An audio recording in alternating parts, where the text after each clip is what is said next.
This video is about scenics. Let me show you how I made this hillside and cutting. Hi, welcome back to Chadwick Model Railway. I'm Charlie. And before I show you how I built this lovely little hillside with the foliage and the fence and the cliff face, I thought I'd let you into a little secret, and that's my subconscious desire to seem to destroy every t-shirt, every polo shirt that I own. Well, this hasn't gone unnoticed, and a very generous chap, one of my patrons called Simon Williamson, took pity on me, and I've received 2 smashing polo shirts in the post, branded. Simon, I'm enormously grateful. Thank you very much indeed. Now, let me show you what today's video is all about. Now, before I get on with building this hillside that's going to go in this area, I thought I'd give you a quick overview of what happens exactly in this area.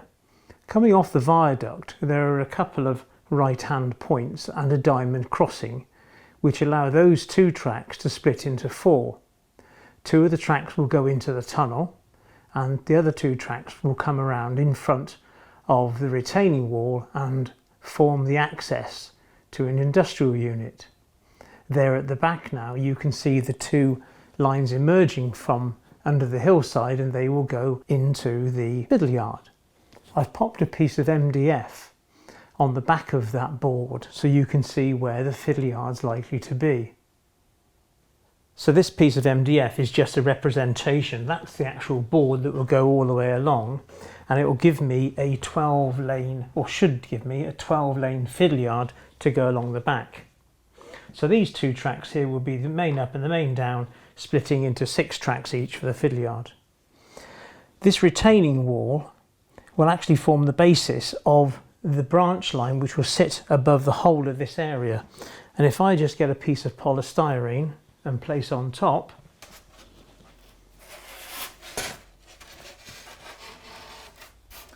that should give you a kind of representation of where this branch line station is going to be. I'm thinking that the branch line station will kind of end around here, and then there'll be a road network coming across the back of here and then into the station, and then this hillside will kind of butt up against that roadway. From this side I'll be able to work on the branch line, the construction of the branch line station, but obviously the fiddle yard will then be pretty much hidden, so it's not so much a fiddle yard, more of a storage yard, and access to that fiddle yard will be somewhat restricted unless I can make this branch station somewhat accessible, whether it's kind of hinged or removable, but I'll cross that bridge when I get to it. Of course, this is months of work, so the cunning plan is, like I said, the hillside will do today, and that will run down to here, and that will then take me on in towards the industrial unit. And the first part of the industrial unit to get done is the 2 main tracks that go up and down, and also a passing loop which will go on the back against the retaining wall. The rest of the industrial unit, that will be, I'll tackle that once the tracks are all complete right around and train controller is installed, so I can actually run trains automatically, so I know that that system will all work, and then I'll tackle the industrial unit. And once the industrial unit is complete, then I can plan the incline which takes the lines from the behind the station and then bring it right around onto the top of these this retaining wall. That's the plan.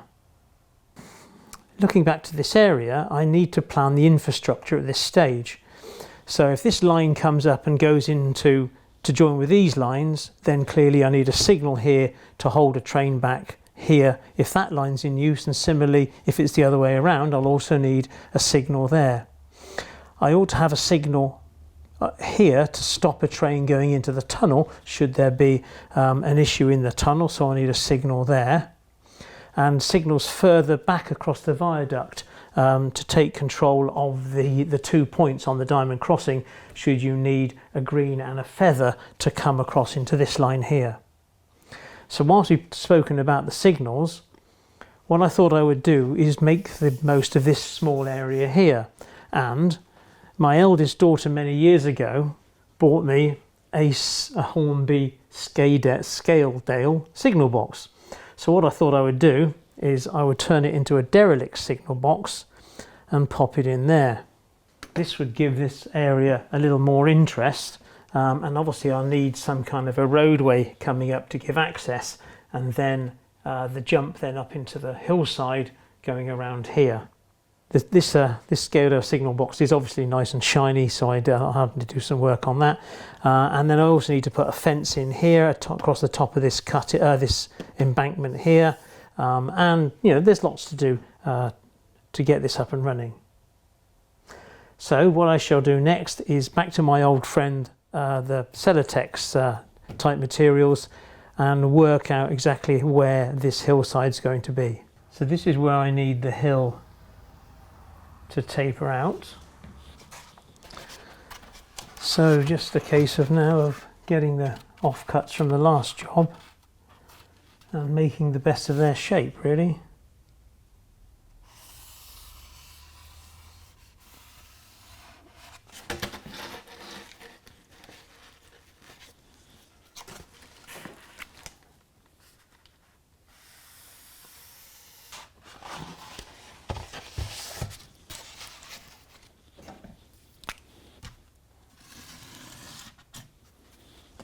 Of course, clearance is vitally important, so never lose sight of running your longest wagon or coach to make sure your clearances are good.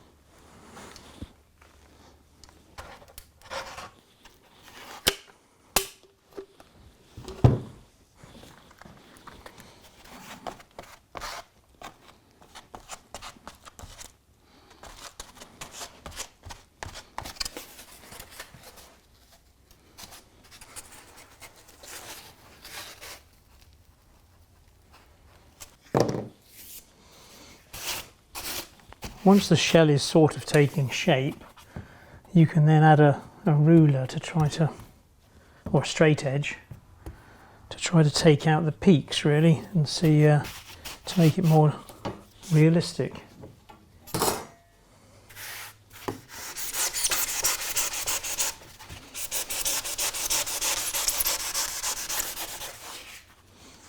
There's no right way or wrong way with this, really, is there? I mean, hills are just hills.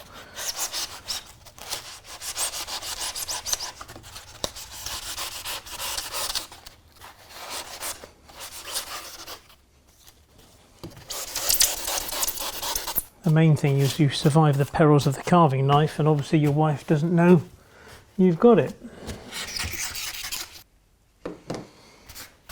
Well, I think we've got the basic shape in place now.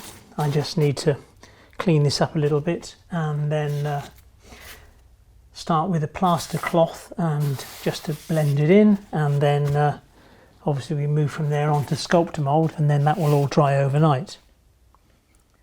So the first thing to do is cover it with plaster cloth, and this is Woodland Scenics C1203 plaster cloth. I used this when I made the hillside the other day, and it comes in a roll, and the idea is you sort of cut it into small sheets, and what I've got here is a water bath, but it's for paint rollers. So all you do is dip it in, and it's the rough side up, as it were. So dip it in the water and don't hang around, just get it wet, and then the messy bit, just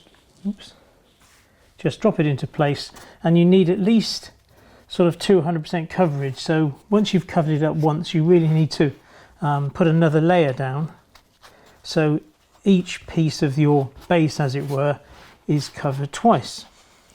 Then you just need to take the wrinkles out and on with the next sheet.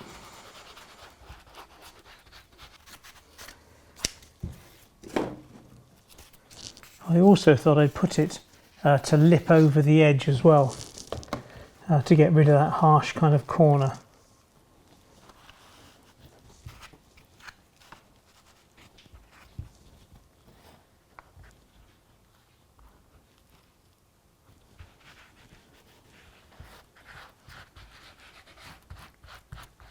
And then when you're just about done, wet your hands and then just rub the plaster all over, and it kind of smooths all the plaster between the lattice of the plaster cloth, and you end up with a better finish. As usual, I'm going to use Sculptor Mold on here. It still seems a little damp, but I really want to get this on tonight. And Sculptor Mold, it's like a sort of posh paper mache, really, I suppose. And you mix 2 parts Sculptor Mold to 1 part water, except this time I'm going to have the common sense to add some brown paint to the water, so hopefully we should have brown Sculptor Mold to save me having to paint it. I'd like to say it was my idea, but invariably it was a YouTuber who turned around and said, why don't you just do it with coloured water? And then you mix this stuff up to the consistency of cottage cheese. And look, doesn't seem to be quite enough water in there. Oh, I don't know, we're getting there. Oops. Let's see what happens when I throw a bit more paint in there. Hopefully that'll darken it again.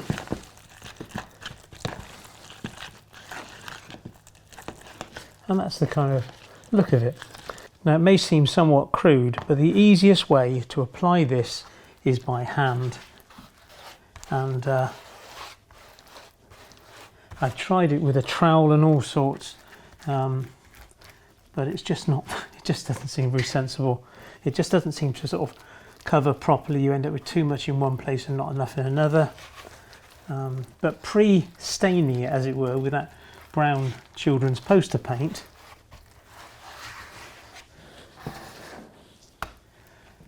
does make it a little better, because if you chip it and it's white and you've chipped off some of your foliage or whatever, then you can see the white underneath, whereas clearly this time you strip it off, it'd be brown underneath. I get around it by obviously just painting the whole thing brown afterwards, but I'm hopefully just kind of missing out the middleman here. But also it helps with the video, because the video cameras never pick up white very well. You know, it kind of burns out really. But there we go. Now the thing to watch about Sculptor Mold is it has a limited working time, and once you've got it on there, it kind of goes very hard quite quickly after about 20 minutes. And if you catch it just before, you can kind of, sounds odd, but polish it. It becomes a very smooth substance. And the most difficult thing I find is actually timing, because I'll go away and do something, completely forget about it, come back and it's hard as nails, and I kind of missed the boat on it, which I've done a few times. But at the end of the day, you know, you can sort of sand it. It's not the end of the world. But you can see the kind of mess I'm making. And there we go. So I'll see you in around about 20 minutes.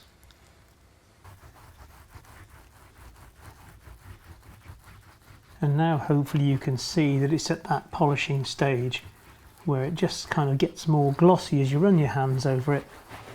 And just watch you don't drag the bits that haven't quite reached that stage, because obviously some bits are a little thicker than others. But yeah, it just kind of smooths it out nicely.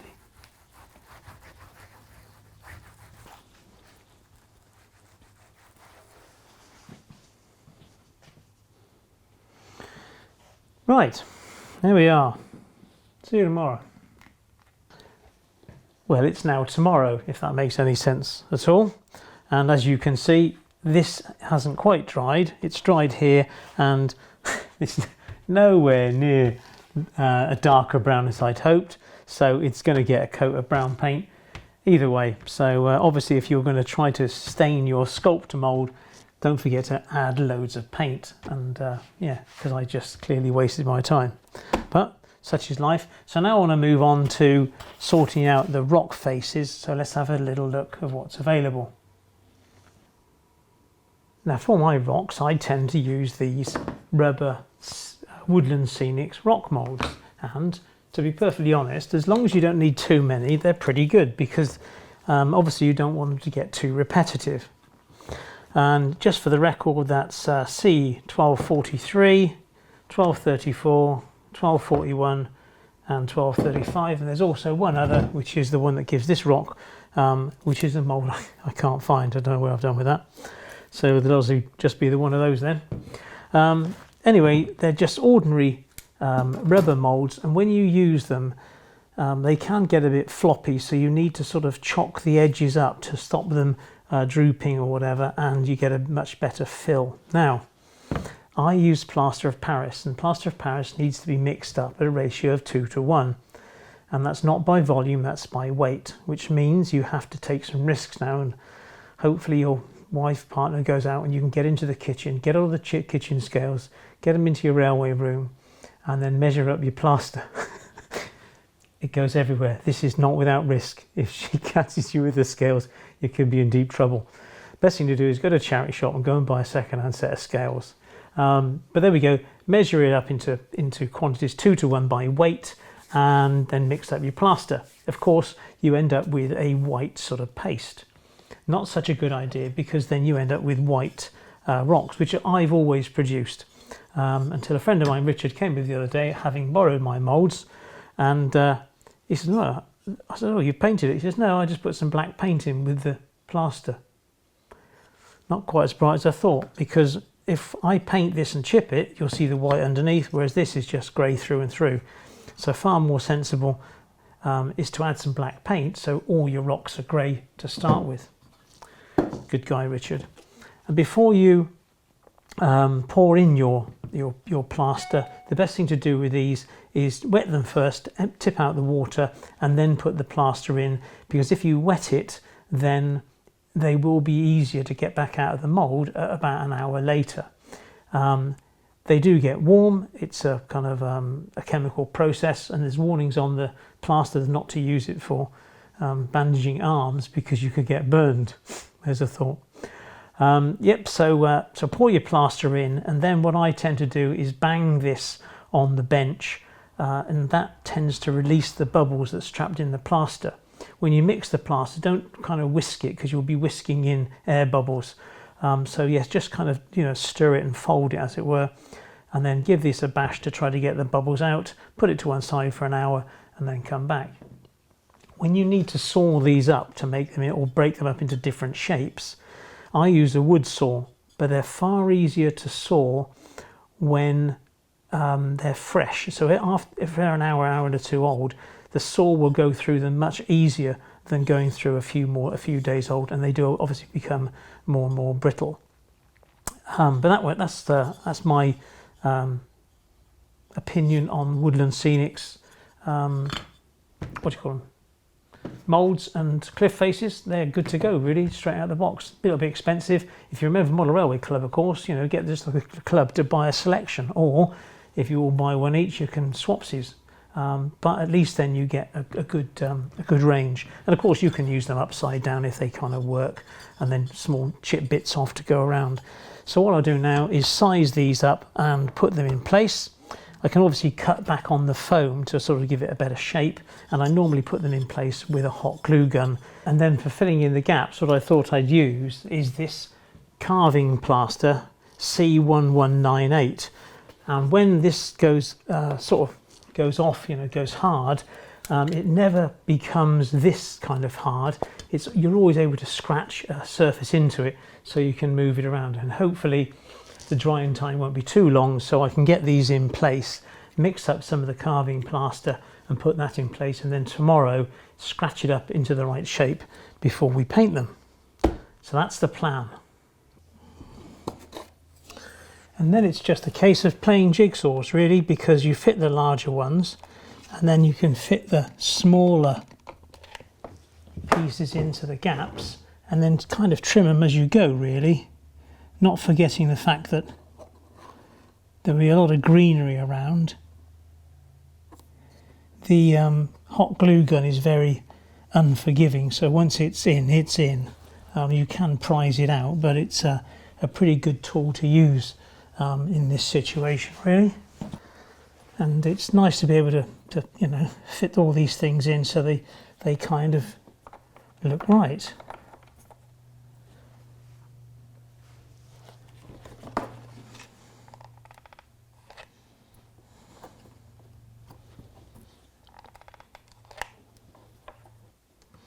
Never lose sight of the fact that pieces of gravel also make a great addition to the rock formation.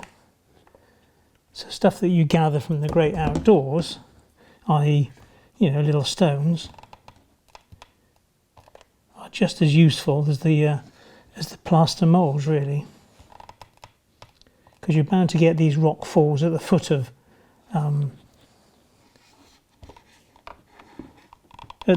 cliffs.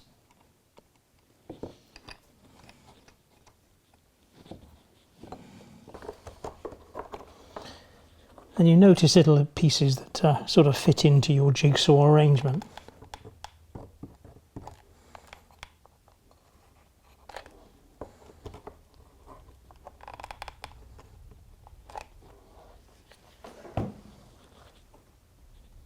I've now mixed up some of the carving plaster, and it's mixed on a ratio of 2.5 to 1, and I've made it just a slightly thicker than their recommendation. So now all I'm going to do is apply it between the rocks,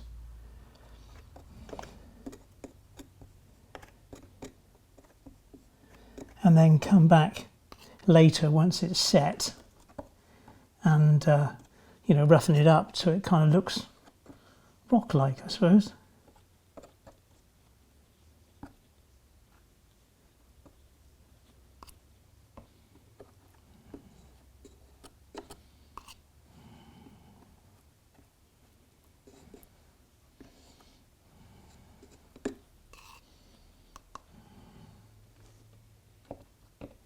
And while the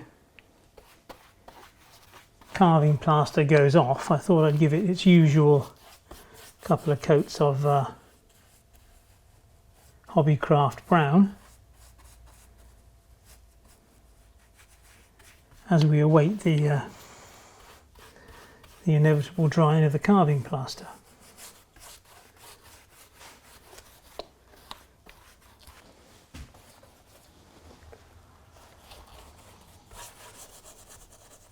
But the plaster's had a chance to dry now, so it's just a case of taking a scriber really and giving you a good scraping and a gouging to make it look a little bit more natural rather than something that I've just applied with a trowel. Now, using Vallejo's 70.869 basalt grey, it's time to give all the rock surface a good coating really. And because it's neat plaster, it will suck the paint in quite quickly. So to that end, I've kind of thinned it down about 50-50 with water, and then it's just a case really of applying it into all the nooks and crannies. It is quite difficult. You will always miss a piece here because you need to view the rocks from different angles. But if you find some later in the day, it's not the end of the world, because there'll be, you know, greenery, bushes and lichen and all that kind of stuff added to the rock face. But this is the base coat before the magic happens on the next two coats. It's now 10 to 7 on day 2. The reason I mention that is day 3, towards the afternoon, this video has to be uploaded. No time like pressure, is there? So overnight tonight, I need to apply the blended turf T49 green blend to the hillside so it allows for it to dry overnight. Trouble is, this isn't quite dry, the hillside itself, because of the amount of moisture that's in the sculptor mould. But hopefully, if I leave the central heating on without telling my wife, this should dry overnight. I would normally paint the rock face first, but if I paint the rock faces now, then when I put the turf on, it will stick to the rock faces. So we'll leave that to tomorrow. I shall paint on the neat PVA onto here and then apply green blend. Let's go. And the reason I put this on neat is because these woodland scenics type scatters are actually sawdust based. They're not foam based as a lot of people think, and to hold them down, to hold the sawdust down is actually very difficult, and hence I always use a neat PVA mix. I've tried it in the past with a 50-50 mix and it just doesn't hold it. I come in the next day or a day or two later, turn on the vacuum cleaner, and 3/4 of it just goes straight in the vacuum cleaner. I'm left with big bare patches. So I am rather generous with the PVA, which will probably make the adventure even more exciting tomorrow morning when I come in and find that the PVA isn't even dry. But we'll cross that bridge when we get to it. And anyway, I'll get back to you once I've layered this up. Well, hopefully that's enough to hold the woodland scenics stuff down. Now, whilst it might seem very wasteful, this is the best way that I've found to do it, and that is just go to the kitchen while she's not there, get a large sieve and then just sprinkle away. It's not wasteful because at the end of the day we'll have a stocking on the end of a vacuum cleaner, and we'll just hoover off all the excess, which will be, most of it will end up back in the vacuum cleaner. And all you've got to do is make sure you've got enough to do the job before you start. And then not to worry what goes over the rocks now, because there's no glue on the rocks, and we should be okay. It's funny how quickly the scene changes with a bit of greenery, doesn't it?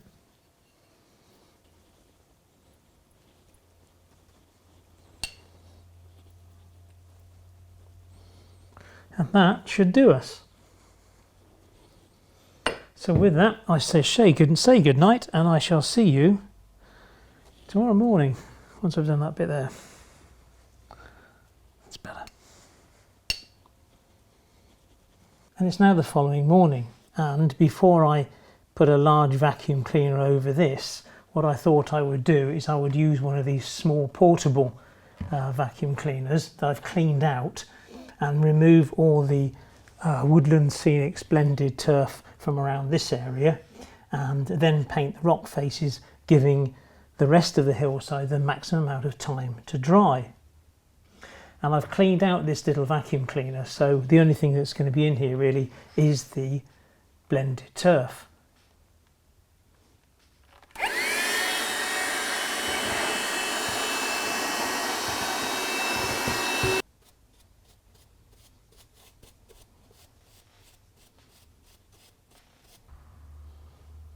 So next I need to add some variation to these rocks, and to that end I'm going to use once more the basalt grey from Vallejo, but also a touch of white just to lighten the shade of grey, and then I'll paint that over across the external faces, leaving the darker places as they are to give it more of a kind of a shadowy feel and a bit more of a 3D effect to it.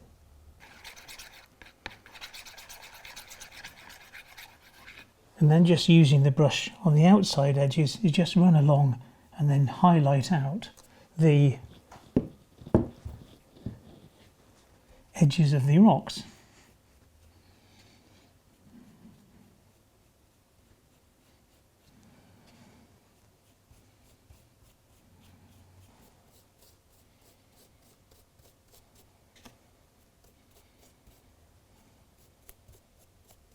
And while I'm waiting for that next coat of grey to dry, I'll just give this a light dusting now and see if I can get some of this excess scenic material off.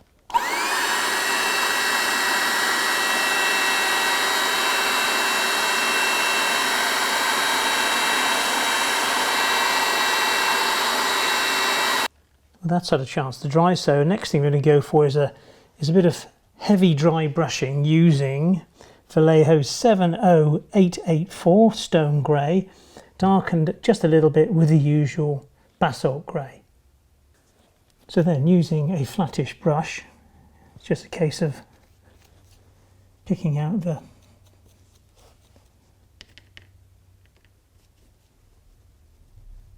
high points of the rocks.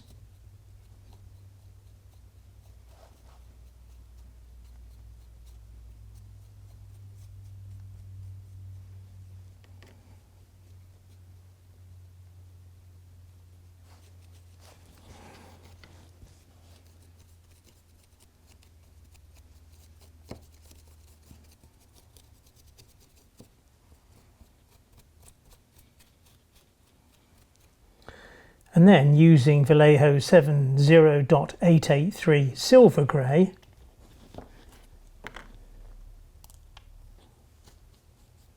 it's a very light dry brushing, just picking out the edges of the rocks, and only do this in a downward fashion.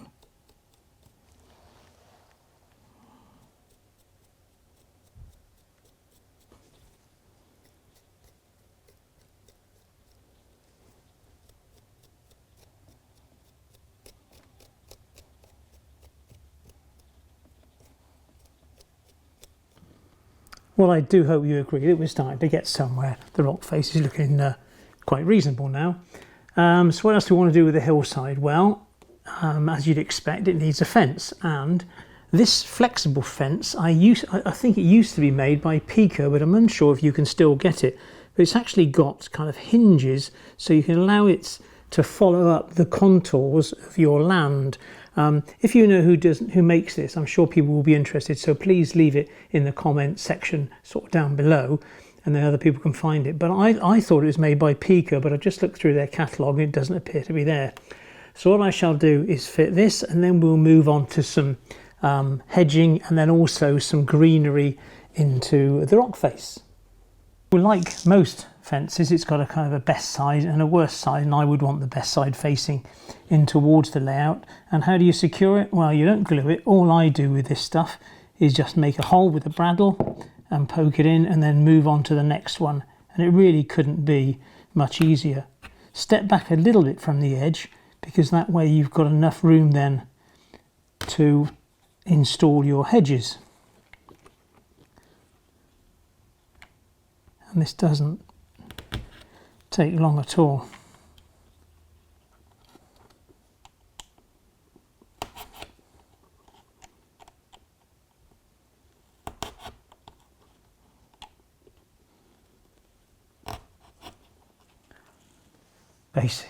Basic stuff, isn't it lovely?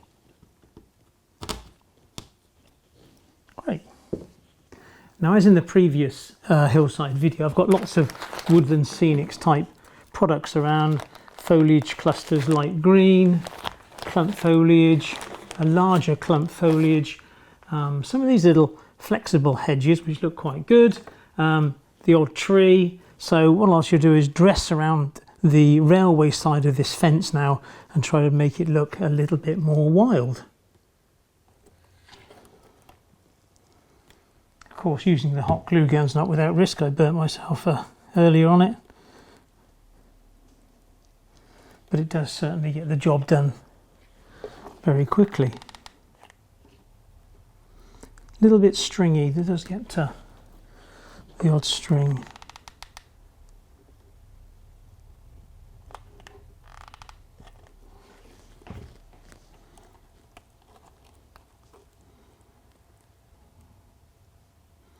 But as I'm sure you're aware, the glue sets in next to no time, so it's all has its pros and cons.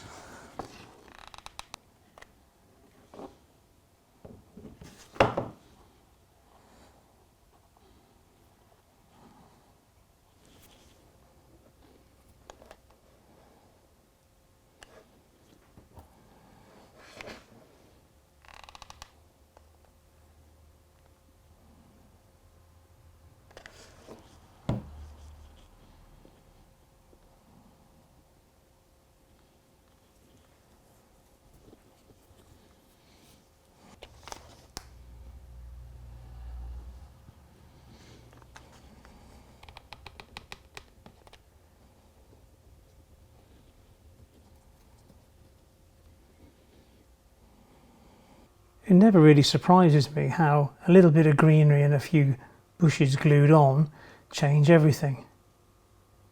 And I've even popped a little tree in the top. But I hope you agree that the rock face does look very good, and it complements the field. I must stress, however, that the technique and the choice of painting technique is down to Luke Towan of Boulder Creek. And if you haven't met him, I suggest you look him up, but he truly is the god of all scenics. And in case you'd forgotten, this is where we were just a couple of hours ago, and here we are now. Well, hopefully you enjoyed that, and if you did, then please leave a comment in the comment section. And also, if there's a topic you'd like me to cover that you feel might be popular, also pop that in the comment section. I'd like to thank my patrons as usual, because without your help I couldn't produce these videos. If you'd like to become a patron for $2, $5 or whatever, then click the link. Also, don't forget to subscribe if you haven't done so, and there's a video here and here, and I look forward to seeing you next Friday. Take care, bye bye.